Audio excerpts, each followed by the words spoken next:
Selamat pagi anak-anak. Sekarang kita lanjut ke materi berikutnya, yaitu menghitung bilangan bulat ya, menghitung bilangan bulat. Langsung saja. Bagaimana cara cepatnya? Kita sudah tidak perlu menggunakan garis bilangan lagi, tapi kita langsung ke latihan soal ya. Ini Ibu beri contoh cara cepat mengerjakan. Bila ada tanda tambah, itu artinya atau kamu baca dibayar. Sedangkan bila ada tanda kurang, itu bisa kalian baca dengan dihutang ya, atau hutang. Oke, bisa dipahami? Lanjut ke contoh soalnya. Negatif 5 ditambah 2. Bagaimana bacanya? Hutang 5 dibayar 2. Coba bayangkan. Anak-anak hutang 5 permen dibayar 2. Masih hutang tidak? Masih. Hutang berapa? Hutang 3. Kalau hutang tandanya negatif. Hutang berapa? Hutang 3. Ya. Kalau kita gunakan garis bilangan, negatif 5 ke arah kiri. Lompat 2 langkah ke arah kanan, berarti masih di posisi negatif 3.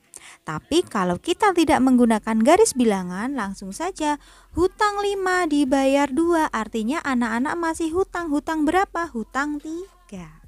Lanjut ke contoh yang kedua. Dibaca bagaimana? Hutang 12 kurang dibaca hutang lagi. Hutang 12, hutang lagi 5. Hutang anak-anak bagaimana? Bertambah tidak hutangnya? Bertambah.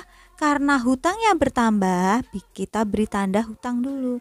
Hutangnya bertambah jadi berapa? 12 sama 5 kita jumlahkan, berarti hutangnya ada 17 ya. Bisa dipahami? Hutang 12, utang lagi 5. Jadinya utangnya ada 17. Kenapa Ibu memberikan contoh dengan hutang? Karena supaya anak-anak bisa mengingatnya ya. Lanjut ke contoh yang ketiga. Ingat di sini ada tanda yang jejer ya. Ibu pernah menjelaskan bila ada tanda yang jejer bagaimana? Men jejer dengan men, maka akan jadi tambah. Ini yang juga harus kalian ingat. Nah, untuk soal seperti ini kalian ubah dulu. Hutang 7, tulis dulu. Men jadi apa? Jadinya plus. Plus berapa? Plus 5. Kalau sudah, sekarang kalian baca. Bacanya bagaimana? Utang 7 dibayar 5. Utangmu lebih banyak kan? Berarti kamu masih utang kan? Utang berapa? 7 dikurangi 5. Utang 2. Mudah? Lanjut. Hutang 21 kurang hutang lagi 15. Ingat bacanya, utang 21, utang lagi 15. Berarti utangmu bagaimana? Tambah banyak. Bagaimana caranya? Dijumlahkan. 21 ditambah 15 yaitu 36. Mudah? Lagi. Hutang 13 dibayar hutang lagi 2. Ada 2 tanda yang jejer, Nak. Ingat? Tanda yang jejer positif dengan negatif menang siapa? Menang negatif. Maka nanti tandanya jadi negatif. Negatif 13, negatif 2. Dibaca bagaimana? Utang 13, utang lagi 2. Berarti utang kalian makin banyak, yaitu 15 ya. Mudah ya. Satu lagi, di sini ada campuran. Campurannya ada 3, maka harus kita ubah dulu, Nak. Kita beri tanda dulu. Negatif 9 men jadi plus, berarti negatif 9 plus 5 plus 2. Karena ini tidak berubah, maka ini kita hitung dulu. Utang 9 dibayar 5. Masih hutang enggak? Masih. Hutang berapa? 9 kurangi 5, 4. Ditambah 2. Dibaca bagaimana? Hutang 4 dibayar 2. Utangnya masih lebih banyak, berarti kalian masih punya hutang 2. Bagaimana dapat 2? 4 dikurangi 2, yaitu 2. Gimana? Bisa dimengerti? Bisa dimengerti? Oke.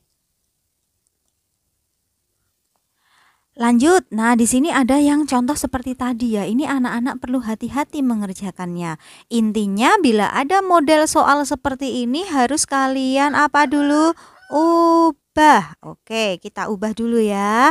Berarti ini kita tulis kembali. Negatif 25 min 12 tanda jejer-jejer. Plus minus, ingat plus sama minus jadi apa? Menang minus. Maka di sini kita tulis minus 5. Paham? Ini kita beri tanda karena akan kita kerjakan dulu. Bacanya bagaimana? Utang 25, utang lagi 12. Kalau utang lagi berarti makin banyak. Utangnya 25, utang lagi 12, maka masih hutang kalian. Bagaimana hutangnya? 25 ditambah 12 sama dengan 37. Belum selesai karena masih punya angka di belakang. Kita tulis minus 5. Baca lagi nak. Negatif 37 min 5. Bacanya bagaimana? Utang 37, utang lagi 5. Maka utangmu makin banyak, yaitu 37 ditambah 5 sama dengan 42. Bisa dipahami? Semoga bisa ya. Lanjut. Di contoh berikutnya apakah harus kita ubah? Pasti. Kenapa? Karena di sini ada tanda jejer lagi. Berarti kita tulis negatif 14 plus minus jejer jadi minus. Minus 9 minus lagi 9. Harus kita beri tanda karena kita akan kerjakan terlebih dulu. Bacanya bagaimana? Utang 14, utang lagi 9. Jangan utang 14 dikurangi 9 ya, itu keliru ya. Utang 14, utang lagi 9, maka utangmu makin banyak. Makin banyaknya berapa? Kalau makin banyak berarti ditambah 14 ditambah 9, 23. Minus lagi 9. Bacanya bagaimana? Utang 23, utang lagi 9. Ya ini utangmu makin banyak lagi. Kalau utangnya makin banyak, tulis utang dulu dengan tanda negatif. Maka 23 ditambah 9 sama dengan 32. Berarti utangmu sekarang ada 32. Gimana? Bisa dipahami? Lanjut ke contoh berikutnya. Apakah ada tanda yang gejer? Tak ada. Berarti ini langsung kita kerjakan dulu. Utang 22 dibayar 5. Oh, sekarang nggak tambah utangnya, tapi sudah dibayar. Berarti kalau kamu punya utang 22 sudah dibayar 5, utangmu tinggal sedikit. Sedikitnya gimana? 22 dikurangi 5 sama dengan 17. Berarti utangmu masih 17, berkurang kan? Kemudian kamu punya utang lagi di sini karena tandanya kurang. Utang 17, utang lagi 17, nggak jadi berkurang ya. Utangmu makin banyak. Berarti kita tulis karena hutang tandanya negatif. Negatif berapa utangnya? 17 ditambah 17 sama dengan 34. Selesai. Itu caranya ya. Jadi bila ada bilangan bulat, kalau ada tanda tambah, kita baca dengan bayar. Kalau ada tanda kurang, kita bayar dengan hutang. Itu jadi kunci. Jadi kalau kamu menemukan soal yang banyak, tidak perlu menggunakan garis bilangan ya. Gitu ya, semoga dengan video ini kalian jadi lebih paham. Terima kasih, selamat belajar.